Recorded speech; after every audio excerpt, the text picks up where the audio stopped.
2024년도가 우리에게 다가왔습니다. 우리가 일기를 쓰거나 어떤 날짜에 서명을 할 일이 있을 때 실수를 해요. 2023년. 아직도 2024년은 우리에게 익숙치 않는 연도로 다가옵니다. 새해가 되면 각자 모두 직업에 맞게, 성별에 맞게, 또 나이에 맞게 자기가 계획한 바가 있어요. 소망이 있어요. 목표한 바가 있어요. 여러분, 지금 우리가 일주일 7일이 지났습니다. 계획하고 목표한 바대로 우리가 그대로 지금 우리 자신이 살아가고 있는지 한번 생각해 보십시오. 내가 결심하고 목표한 것이 역시 나는 작심삼일이야 하고 무너져서 자기를 형편없는 사람으로 보며 지금 힘들어하고 계시지는 않는지 여러분 모르겠습니다. 사람들은 새해 소망을 품으면 먼 곳을 향했습니다. 저는 너무 바쁘고 분주한 생활을 해서 왜 저렇게 해맞이 해돋이 구경을 갈까 조금 이해가 안 됐어요. 그리고 또 그리스도인으로서 우리는 송구 영신 예배를 드리다 보니까 마지막과 보내는 거와 맞이하는 것을 교회에서 맞이하다 보니까 한 번도 해돋이를 구경해 본 적이 없습니다. 이미 떠 있는 해 영상을 통해서 보여주는 것을 보게 됐었습니다. 그러나 이번에는 우연히 60여 년이 지난 후에 해돋이를 보게 되었습니다. 그것을 보고 사람들이 해돋이를 보는 이유를 알게 되었어요. 먼 길을 돈과 시간과 건강을 주어가며 그 잠을 설쳐가며 추위에서 떨고 있는 그 해를 보기 위해서 구경하는 것을 제가 느끼게 되었습니다. 이미 동쪽 하늘에 해가 뜬 것을 본 사람과 해가 어두운 가운데서 조금씩 수줍은 듯이 나오면서 어느 한순간에 환하게 빛내서 주변을 너무너무 눈이 부시게 쳐다도 못 보게 하는 그 해를 보고 우리는 경탄을 이룰 수 없는 것입니다. 이렇게 해를 직접 일출을 본 사람과 이미 뜬 해를 본 사람에게는 분명히 차원이 다릅니다. 경탄할 줄 아는 사람이 되는 것이죠. 그러나 누가 봤던 거 동영상을 통해서 보는 거하고는 그 하나님의 놀라운 신비를 이 매체, 컴퓨터나 사진을 통해서는 조금도 진짜 몇만 분의 1도 표할 수 없다는 것을 이번 경험을 통해서 알게 되었습니다. 새해 여러분들이 결심을 하는 거 참 좋아요. 그러나 결심과 목표를 통해서 내가 이루어지지 못하고 내 주변에 있는 사람이 내 가족, 사랑하는 남편과 아이들이 이루지 못할 때 우리는 속에서 화가 나고 짜증이 일어나고 있습니다. 그래서 내 새해 소망보다 그 관계 때문에 힘든 벌써부터 시작되는 것이 있습니다. 나에게는 합리적이고 간대합니다. 그러나 타자에게는 정확한 잣대를 두고 형편없는 사람, 저렇게 살 수밖에 없는 것을 우리는 낙인, 흔적을 남기면서 나도 괴롭고 타인을 찾고 정죄하는 삶을 살아갑니다. 사랑하는 그러나 우리 하나님은 2024년을 또 허락됐습니다. 왜 새해를 이렇게 반복할까요? 인간인 우리들에게 하나님의 시간이 아닌 우리의 날로 이렇게 날짜를 정하는 것은 왜일까요? 반복되는 생활 속에서 자기 자신을 돌아보고 생각하고 그 생각을 통해서 좋은 방향으로 나아가라고 하나님은 우리에게 또 허락해 주신 2024년입니다. 오늘 말씀을 통해서 우리 다시 한번 용기를 얻고 다듬질하면서 우리가 힘들었던 거 앞으로 나아갈 것을 오늘 말씀이 디딤돌이 되어 2024년을 한번 살아가기 바랍니다. 첫 번째로 하나님께서는 하나님과 우리의 생각은 다르다고 말씀하십니다. 4절부터 7절 말씀입니다. 아까 찾아보셨기 때문에 우리 한 목소리로 한번 읽어볼까요? 시작.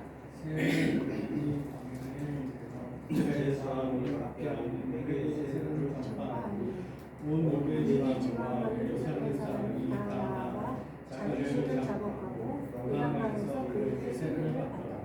요한은 사람이 허리에 가죽띠를 띠고 에티오피아 석청을 먹더라.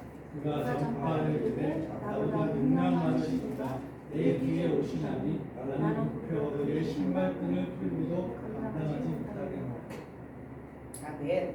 오늘 말씀도 여러분 잘 보면은 첫 걸음을 시작하는 거예요. 어떤 첫 걸음? 출발의 의미가 담겨 있습니다.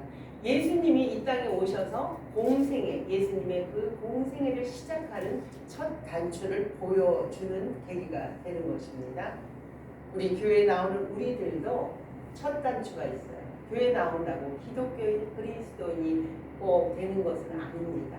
교회에서 정해진 세례라는 것을 받아야 진정 이 교회의 교인, 기독교인으로 우리가 인정받을 수 있습니다. 그렇다면 세례는 무엇입니까? 세례.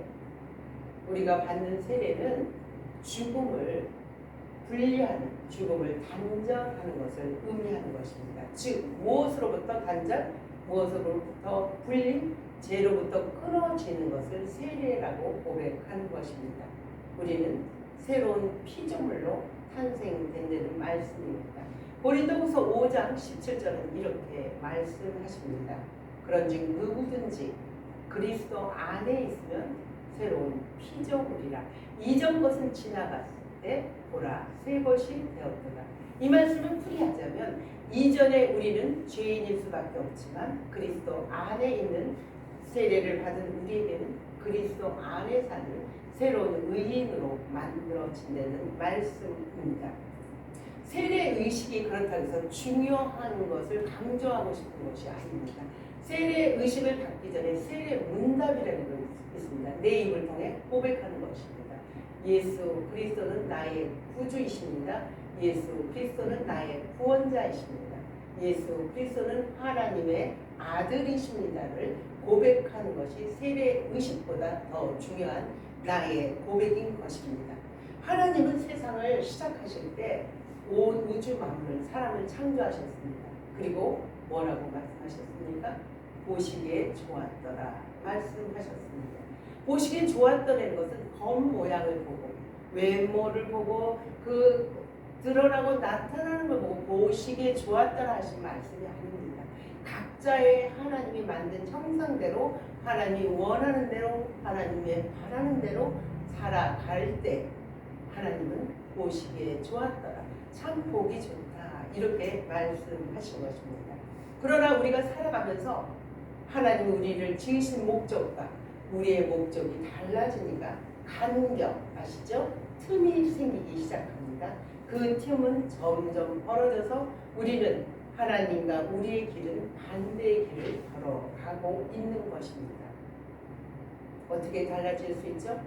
우리 자신이 옳다고 생각하면서 우리가 어느새 하나님의 자리에서 판단하고 비난하는 자리에 있는 것을 보고 우리는 알 수 있는 것입니다. 점점 다른 길로 달려가는 이 유대인들을 기억하고 강해에서 세례 요한을 통해서 하나님은 말씀을 약속하신 것입니다. 회개하라. 회개하라. 너희의 가던 길을 돌이켜 하나님께 돌아오라. 길을 돌리려는 것이죠. 우리의 방향, 우리가 좋은 우리의 생각, 우리의 이생의 자랑, 안목의 자랑, 그 향해서 걸어가던 방향을 하나님이 원하고 바라는 대로 만들어준 형상의 방향으로 돌리는 게 회개하는 것입니다. 여러분 옷들 입어보셨죠? 요새는 지퍼가 많지만 옷을 입을 때 첫 단추를 잘못 끄면 밑에가 어떻게 됩니까? 하나는 올라오고 하나는 내려와서 간격이 생기면서 옷이 맵시가 나지 않습니다. 아무리 바빠도 시간을 만나기로 약속했어도 단추가 잘못 끼어지면 다시 다 풀립니다. 다시 풀고 처음부터 긴장해서 이번에는 잘 채워야 돼서 위에서부터 확인하고 우리가 단추를 채우는 것을 볼 수 있습니다. 이렇게 하나님의 생각과 이스라엘 백성의 생각도 다르기 때문에 단추가 잘못 끼어진 것입니다.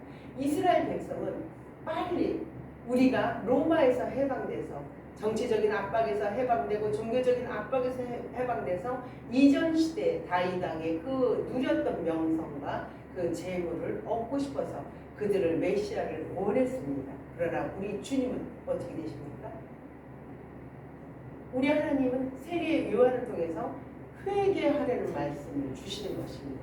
이들에게는 참 어이없는 소리일 수도 있겠습니다. 이들은 지금 기록을 우리가 읽지만은 우리가 일기를 썼을 때 지나고 나서 쓰잖아요. 오늘을 지나고 쓰고 아침에 쓰지, 일기라는 것을 아침에 시작하는 분들도 있겠죠. 그렇지만 일기라는 것은 되도록이면 그날 하루를 마감하면서 쓰는 게 일기입니다. 마가복음을 기록한 당시도 예루살렘이 성전이 무너졌고 무너지려고 할 때 70년대에 아주 격정적이고 아주 긴박한 그런 상황입니다. 그리고 이스라엘의 유대민족 하나님만 믿던 이들에게 기독교라는 예수 그리스도가 나타나서 가시고 나서 기독교라는 새로운 종교가 생겨서 이들에게는 긴박한 그러한 순간에 이 말씀을 메시아, 참 메시아가 와서 우리를 구원해 주지 않았는데 회개하라 이 말씀을 주신 것입니다. 예언자이며 선지자인 요한은 외칩니다. 너희는 엉뚱한 방향, 엉뚱한 곳을 향하여 바라보고 있다. 너희들이 지금 가는 길을 돌이켜 하나님 앞에 바른 길을 가야 된다. 너희는 꿈에서 깨어나 하나님과 너희의 그 접촉점을 마주쳐야 한다. 이렇게 요한은 말씀합니다. 하나님의 생각과 우리의 생각, 지금 살아가는 우리도 너무 다를 수 있습니다. 차원이 다를 수 있습니다. 그것을 인식한 우리에게 하나님은 새로운 것, 새 것, 새로운 방향으로 우리를 움직이라고 합니다. 어떻게 할 때 새로운 것, 새로운 방향으로 우리가 움직일 수 있습니까? 우리가 인식한 우리의 생각을 넘어 하나님의 생각으로 전환되는 것은 두 번째 이렇게 말씀하십니다. 하나님의 시간, 하나님의 공간으로 너희들의 움직임이 시작되라 말씀하십니다. 오늘 말씀 8절에서 9절 여러분 저와 함께 읽어보겠습니다. 시작. 나는 너희에게 물로 세례를 베풀었거니와 그는 너희에게 성령으로 세례를 베푸시리라. 그때 예수께서 갈릴리 나사렛에서부터 와서 요단강에서 세례를 받으시고 새로운 시작이 나누어지는 것을 이 본문을 통해서 알 수 있어요. 이전의 세례는 어떻게 받습니까? 물로 요단강에서 요한을 통해 받습니다. 그러나 요한의 시대가 저물고 예수의 시대가 오면서 자기는 물로 세례를 주지만 예수는 성령으로 세례를 준다고 오늘 말씀은 기록되어 있습니다. 우리가 이것을 문자적으로 책으로 읽으니까 별로 그냥 습관적으로 읽지만 이것은 말도 안 되는 소리입니다. 이들에게는 성령이라는 소리를 들어본 적도 없습니다. 세례는 당연히 물로만 받는 세례라고 생각했는데 나는 너희에게 물로 세례를 주지만 다시 오실 그 메시아 예수 그리스도는 성령으로 세례를 준다고 합니다. 이 두 개가 충돌을 하는 것입니다. 이 두 개가 저항을 일으키는 것입니다. 그래서 새 것이 탄생되는 것입니다. 하나님 나라가 이렇다는 것입니다. 우리가 경험한 거, 우리가 생각한 거, 내가 믿는 하나님, 내가 경험한 하나님만이 최고가 아니라는 것을 오늘 이 말씀을 통해서 우리는 알아야 됩니다. 오늘 본문은 말씀 안 했지만 이 복음서, 마태복음서에는 어떻게 나오냐면 세례 요한이 세례를 주고 있는데 예수 그리스도가 오셔서 세례를 달라고 합니다. 말도 안 되는 일이죠. 신이신 인간이 어떻게 신이신 분이 어떻게 인간인 요한한테 세례를 요구합니까? 이분이 오늘 우리가 말씀을 읽었듯이 7절에 읽었죠. 나는 그분의 신발끈을 들기도 어떤 곳에서는 신발끈을 매기도 풀기도 나는 신발끈을 매기 위해서는 어떻게 해야 되죠? 고개를 숙여야 돼요. 최대한 겸손한 자료로 있어도 이것조차도 할 수 없는 존재가 어떻게 예수 그리스도에게 세례를 줄 수 있느냐고 당치 않습니다. 주님 그렇게 사양합니다. 그러나 오늘 말씀에 구체적으로 나와 있지 않지만 마태복음에서 우리 예수님은 뭐라고 말씀하시냐면요. 네가 나한테 세례를 줄 때 나는 너한테 세례를 받을 때 인간이 준 세례 하나님의 그랬을 때 하나님의 의 하나님의 정의 하나님의 오름이 나타나기 때문에 너는 나한테 세례를 줘야 된다고 세례 요한을 설득합니다. 그 설득당한 세례 요한은 그 말씀을 듣고 바로 순종하며 예수 그리스도에게 세례를 베푸는 것입니다. 이렇게 우리가 말씀으로는 쉽지만 세례 요한이 어떻게 이 일을 감당할 수 있을까요? 이거는 진짜 너무너무 제가 생각하기에는 당황스럽고 난감스러운 상황입니다. 이것이 하나님의 일이라는 것입니다. 우리가 살아갈 때 내가 저 사람한테 내가 줘야 될 저 사람한테 그렇지만 하나님은 우리는 연약한 존재이기 때문에 서로 돕고 도와야 될 때 하나님의 의, 하나님의 정의가 실천된다는 것을 오늘 알고 있습니다. 이것이 뭐냐? 너와 내가 생각이 다른 양극단에 있더라도 내가 하는 신앙이 옳다고 생각되더라도 하나님의 소리에 민감한 사람은 이것에 순종한다는 말씀입니다. 우리는 그리스도인이 되면 또 많이 배우고는 또 하나님을 많이 경험한 신비의 사람들은 자기의 기준치가 있습니다. 아, 저 사람 새벽기도 잘 나와, 예배마다 다 참석해, 헌금 잘해, 봉사 잘해, 구제 잘해, 금식 잘해. 아, 믿음 좋은 사람. 내가 정해놓은 기준치에 도달하지 못하면 아, 저 사람은 믿음 좋지 않는 사람. 이렇게 언제부터 우리는 양극단에서 하나님의 입장에서 판단하고 있는 것을 오늘 말씀을 통해서 우리 하나님은 그것을 깨기 위해서 우리의 공간, 자신이 하늘에 있는 공간을 땅으로 내려오셔서 인간인 이 작디 작은 우리의 마음 공간에 예수 그리스도는 성육신 하신 것입니다. 여러분, 예수 그리스도를 다 믿으시는 우리들, 고백된 우리들이 우리가 의지적으로 고백할 일이 있습니다. 하늘과 땅에서 하나로 만드신 그분에게 우리가 고백된 말, 갈라디아서 2장 20절 여러분들 너무 잘 아시는 말씀입니다. 내가 그리스도와 함께 십자가에 못 박혔나니 이제는 내가 사는 것이 아니요 내 안에 그리스도께서 사시는 것이다. 내가 육체 가운데 사는 것은 나를 사랑하사 나를 위하여 자신을 버리신 하나님의 아들 예수 그리스도를 믿음 안에서 사는 것이라고 우리는 의지적으로 고백하는 그리스도인들입니다. 이 말씀 성령 세례를 받은 자만이 할 수 있는 것입니다. 성령 세례란 우리를 따뜻하게 하고 우리를 남을 불편하게 하지 않는 것을 성령 세례라 합니다. 모세가 예수 그리스도를 만나서 그 떨기나무가 꺼지지 않는 불을 만났듯이 성령, 예수 그리스도가 내 안에 성령, 보혜사 성령으로 오신 분은 우리는 늘 따뜻해서 남을 품을 수 있고 남을 얼어붙은 마음을 녹일 수 있는 사람이 성령 세례를 받은 사람입니다.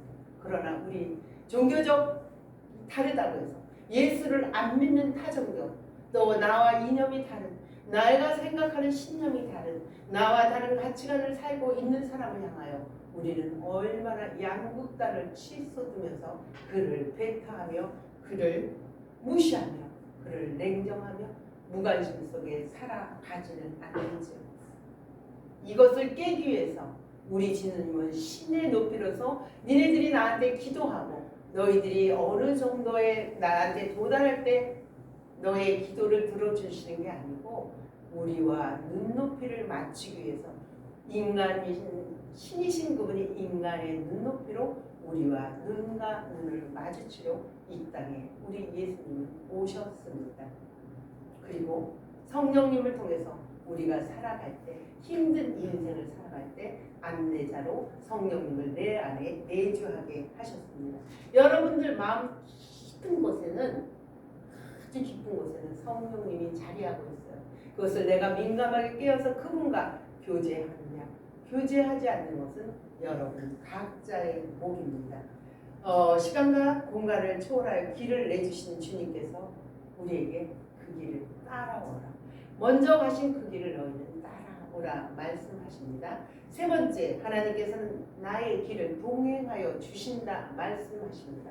우리가 주님과 함께 그 길을 따라가는데 우리만 가는 것이 아니고 성령님이 우리 안에 내주하여 주셔서 우리와 동행한다는 말씀이십니다. 10절, 11절 한 목소리로 읽어보겠습니다.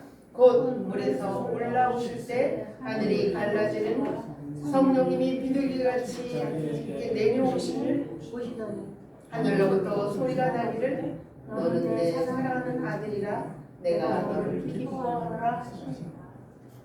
오늘 말씀을 통해서 우리가 알 수 있습니다. 마가복음은 다른 복음서에 비해서 곧이라는 단어를 많이 써요. 곧해, 곧바로 해, 즉시하려는 뜻이. 그만큼 급하고 긴박한 상황입니다. 우리 예수님이 요한에게 세례를 받고 물 세례를 받고 보세요. 물 세례를 받을 때 우리가 물속에 얼마나 있겠어요? 짧은 찰나의 시간이죠. 올라오는 순간, 솟아 올라오는 순간 하늘에서 어떤 일이 벌어졌다고 합니까? 하늘이 갈라지고 성령이 비둘기같이 예수의 어깨에 사뿐히 내려앉는다고 말씀하고 있습니다. 여기서 하늘이 갈라졌다고 표현을 하는 것은 하늘이 조용히 열렸다는 표현이 아닙니다. 한글 새 번역 성경을 보니까 이 갈라짐을 어떻게 표현하냐면 찢어졌다, 하늘이 찢겨졌다는 표현을 합니다. 여러분, 열린 것은 닫힐 수 있습니다. 찢겨진 것은 꼬매도 안 돼요. 여러분 한번 생각해보세요. 찢어진 것, 각자의 무늬가 들리기 때문에 찢어진 것은 돌이킬 수 없다는 거죠. 이것을 통해서 하나님은 작정하신 것입니다. 이 세상이 이처럼 악한 이 세상에 하나님 아들 예수 그리스도를 이 땅에 보내서 우리를 예수 그리스도를 통해 멸망하지 않고 영원히 살게 하며 너희들을 심판받지 않게 하기 위해서 급하게 당신의 사랑하는 아들을 이 땅에 내려보내셨다는 사인으로 곧바로 뭐라고 말씀하십니까? 이는 내 사랑하는 아들이요 내가 이 아들을 기뻐한다. 내가 이 아들이 너무너무 좋다. 이런 표현인 것입니다. 이것이 하나님의 열심이신 것입니다. 이것이 우리의 의지와 상관없이 그분의 긴박성에 의해서 그분이 이 땅에 내려오셔서 하늘과 땅, 거룩한 것과 속된 것, 구별된 것을 하나님께서 우리가 지은 옳고 그름, 그 좌와 우의 진영에 있는 정치적 사고, 이 모든 것을 우리 예수님을 통하여 하늘에 하나님이 내려오셔서 하나로 이어주신 것입니다. 찢어짐. 우리가 찢어짐이라는 단어를 볼 때는 이거 파괴됐구나. 영영이 이것은 큰일 난 일로 생각하고 다시 복귀될 수 없다고 생각합니다. 나뉘인 것처럼 보입니다.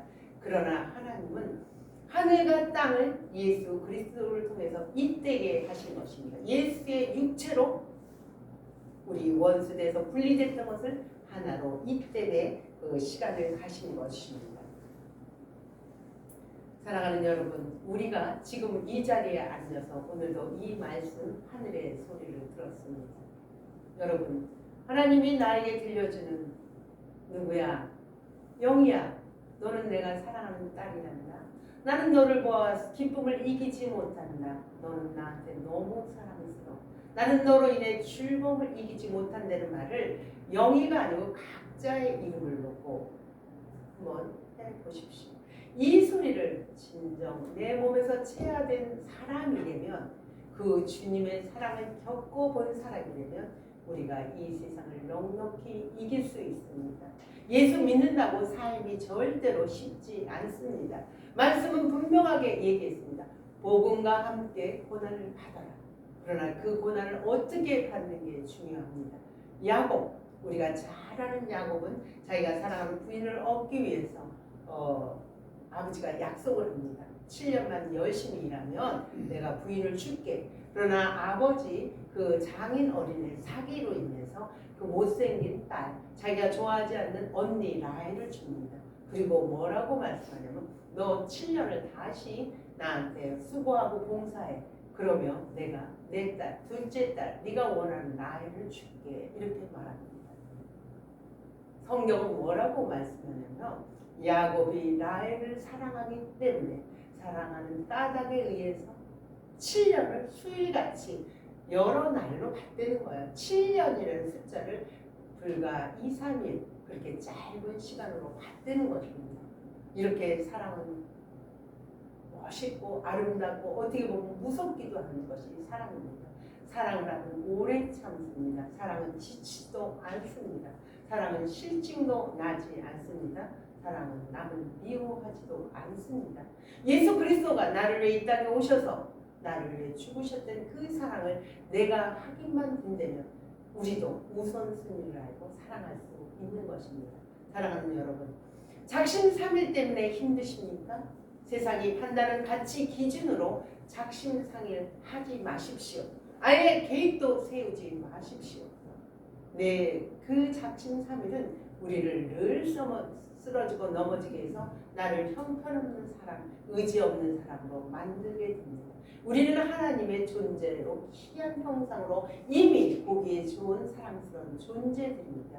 우리의 우선순위, 하나님의 사랑받은 그 사랑은 나도 주변에 나누는 사랑받는 그 존재로 사랑하는 사이로 살아갈 때는 절대로 큰 행을 부으면서 살아갈 때는 1년을 우리 야곱이 수일같이 여겼던 것 같이 사랑하는 까닭에 우리는 그러한 삶을 살아갈 수 있다는 것입니다. 여기 앉아 계신 분을 하나님이 이 땅에서 보내시는 것은 우리 각자만의 자기만이 갖고 있는 고유성과 독특성을 가지고 하나님이 아름답게 만든 작품이라고 예배서에서는 말씀하고 계십니다. 그 작품들을 아름답게 펼쳐야 되지 않겠습니까? 하나님께서 새로운 출발점을 주셨습니다. 1월 1일이 출발점이 되려는 법이 없습니다. 하나님의 시간에 내가 지금 이것을 결단하고 각오하고 그 걸음을 하나님의 뜻에 따라 하나님의 사랑에 따라 우선순위로 변화하고 살려가는 것이 바로 시작되는 새해 첫날이 되는 것입니다. 이것이 하나님의 시간이고 하나님의 때인 것입니다. 사랑하는 여러분, 제가 읽던 책 가운데서 여러분도 잘 아실 거예요. 반치라는 시인이라고 있더라고요. 책 속에서 이 시를 제가 접해봤어요. 이 시를 잘 기억하면서 하나님이 나한테만 준 각자의 고유성을 갖고 다 아름답게 조화를 이루어서 하나님의 세상을 새로운 길을 출발하는 것을 이 시를 통해서 여러분 눈을 감고 조용히 들어보시기 바랍니다. 반칠안의 새해 첫 기적. 황새는 날아서, 말은 뛰어서, 거북이는 걸어서, 달팽이는 기어서, 곰뱅이는 굴렀는데 한나라시 새해 첫날에 도착했네. 바위는 앉은 채로 도착해 있었다. 기도하겠습니다. 참 좋으신 아버지 감사합니다. 우리에게 다시 한번 또 반복되는 날 속에서 힘을 얻으라고 새해되는 그 절기를 허락해 주셨습니다. 시작되는 새해가 우리 주님이 세례로 시작하는 것을 봤습니다. 주원절 첫째 주입니다. 하나님, 우리도 끊지 못하는 이 세상에서 우리를 욕망으로 힘들게 하는 것들 단절하게 할 수 있는 그 끊음을 주시옵소서.